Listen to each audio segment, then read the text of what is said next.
Imagine you are lying on a cold table. Surgical lights are beaming down on your face, blindingly bright. You can see nothing but a wash of white. You are in an operating room. A doctor is about to use a laser to cut into your cornea, a cataract surgery. You are awake, and you are terrified. In this room, safety is absolute. According to aviation expert Glenn, when he underwent this procedure in the Philippines, he was not alone. There were 2 surgeons. There were 6 nurses. Why so many people for a 15-minute procedure?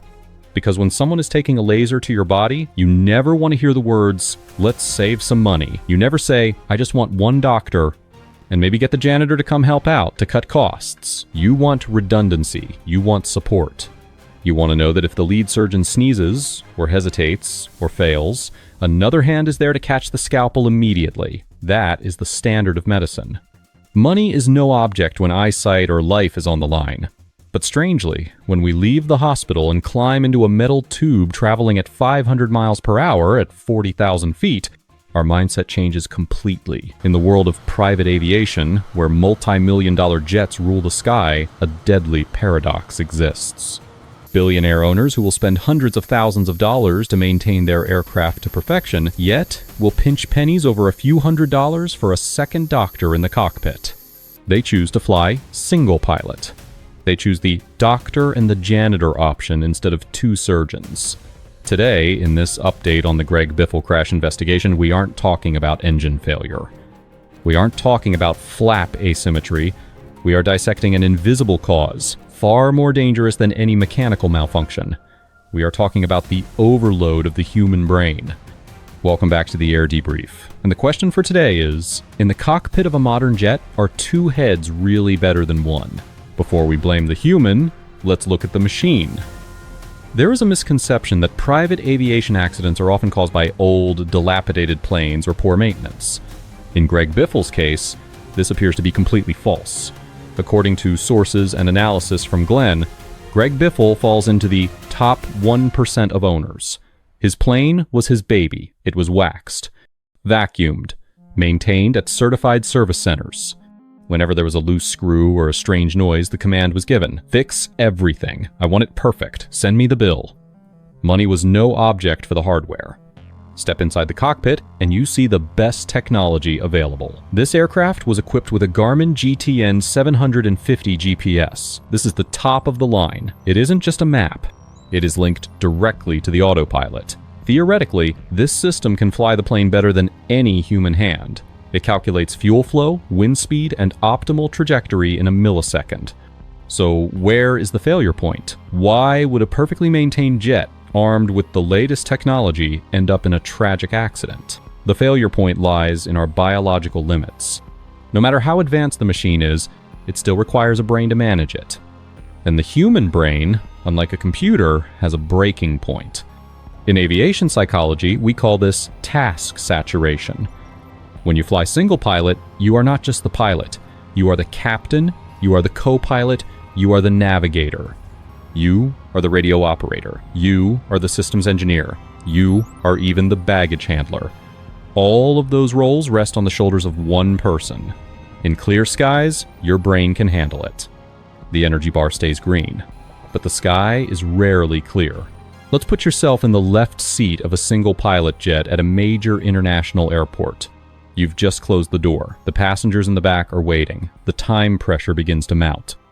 Air traffic control barks into your headset with the speed of a machine gun. Citation 1234, turn right on Delta, turn left on Bravo, hold short of runway 36 left. In a span of 5 seconds, your brain must execute a complex processing chain. 1. Hear and decode the controller's rapid-fire command. 2. Write it down precisely so you don't forget. 3. Check the airport diagram on your iPad to orient yourself. 4. Physically steer the aircraft using pedals and thrust. 5. Watch outside to avoid hitting other planes or fuel trucks. You are operating at 110% cognitive capacity. If you make a wrong turn, you get put in the penalty box. The controller will make you pull over and sit for 30 minutes. Pressure piles on top of pressure.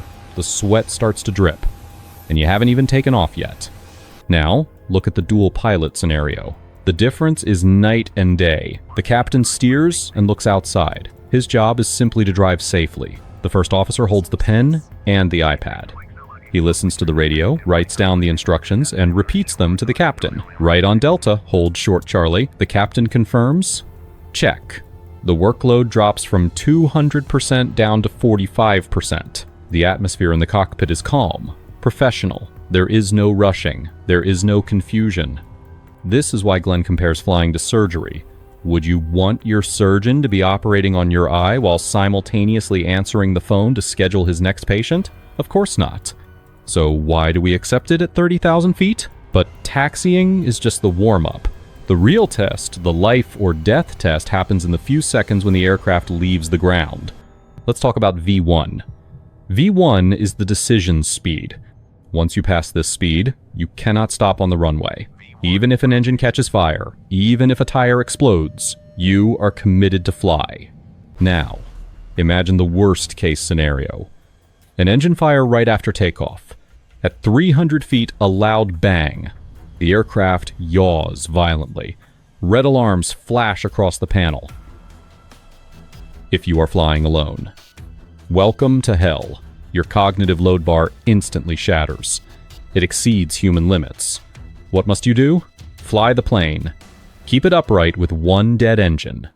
Stomp on the rudder. Identify the failure. Which engine is burning, left or right? If you shut down the wrong one, you fall like a brick. Emergency procedure. You must find the emergency checklist. You must flip to the right page. You must read it while the plane is shaking. Action. Arm the fire bottle. Cut the fuel. Communicate. Declare an emergency to ATC. If you look down at a manual for 5 seconds to read, who is flying the plane? No one. Distraction in this moment is a death sentence. Now, watch the two pilot scenario. The chaos vanishes. Instead, a choreographed dance begins. The captain calls out, "My aircraft." He focuses solely on keeping the plane in the air. The first officer responds, "Your aircraft." And then the first officer begins the procedure. He doesn't need to fly. He opens the checklist. Engine fire checklist. Confirm right engine. Captain, confirmed. Pull right throttle to idle. Cutoff. Captain, executes. Fire bottle. Discharge. Everything is rhythmic, precise, and cold. No panic, no overload. This is triple redundancy, triple safety. But what happens if the person in the right seat isn't a professional pilot? Many owners, like Greg Biffle, often sit in the right seat. They might be pilots, they might be intelligent. But are they trained for crew coordination in an emergency? Glenn warns that to legally sit in the right seat as second in command in some cases, you only need a general knowledge course and 3 takeoffs and landings. That is the bare minimum. When an engine is burning, you don't need someone who knows a little bit. You don't need a janitor next to you handing you tissues. You need a second surgeon. Someone who knows exactly which artery to clamp. So why? Why do owners with immense wealth accept this risk? The answer, tragically, comes down to the wallet. Glenn points out a harsh reality. The reason owners don't have 2 pilots is because of money. They think they are saving.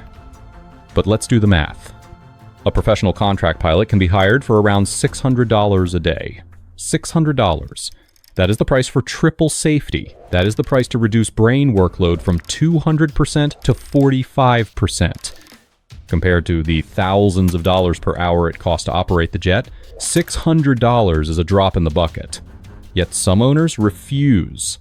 They are like diners who go to a restaurant, bring their own eggs and bread, and ask the chef to cook them just to avoid paying for the ingredients. It is penny wise, pound foolish. The Greg Biffle Crash, whatever the final cause may be, has sounded an alarm. Maybe his pilot was excellent. Maybe he was a fantastic owner. But humans are still humans. When disaster strikes, when task saturation hits, even the best pilots can crumble if they are alone. Glenn proposes a bold idea, something he calls the Greg Biffle Law. That is, 2 pilots should be mandatory in all jet aircraft in America. In Europe, this is already the standard. Why is America lagging behind? Why do we allow these silver bullets to fly over our cities with only 1 person at the controls, when a simple eye surgery requires a team of 8? In the end, the story of Greg Biffle isn't just about a celebrity crash. It is a story about human limits and the price of safety. When someone cuts into your eye, you demand the best team. When you fly into the sky, punching through storm clouds, you deserve the same. Don't be the cheap owner. Don't choose the janitor option, choose the surgeon. Choose the co-pilot. Because when the engine stops and the screens go black, the person sitting to your right isn't just a passenger. They are the last line of defense between you and the cold ground below. What do you think? Should the law mandate 2 pilots for all private jets? Or is it an owner's freedom to choose? Let us know your verdict in the comments below. Fly safe, and always bring a co-pilot. For the Air Debrief, I'm your host,